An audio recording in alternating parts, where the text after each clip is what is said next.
अपघातग्रस्त पुष्पक एक्सप्रेस गाडी ही रात्री 11:30च्या सुमारास कल्याण स्थानकात पोहोचली। यावेळेस प्रवाशांच्या नातेवाईकांनी स्टेशनवर मोठी गर्दी केली।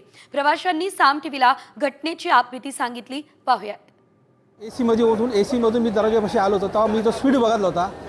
स्पीड खूप भयानक होता आणि अचानक ती गाडी नंतर थांबल्या गेली। लोक एवढी भयानक घाबरली होती आणि त्यांना बघून आम्ही पण घाबरलो होतो। आणि जेव्हा आम्ही तिथे गेलो परिस्थिती बघितली तर तिथे भरपूर लोक गाडीखाली चिरडली होती। एक बाई तर लेडीज ती मेलला चिटकून पुढे आली होती। कोणीतरी गाडीमध्ये चेन खेचली गेली, गाडी स्पीडने होती, तो ब्रेक घेतला गेला।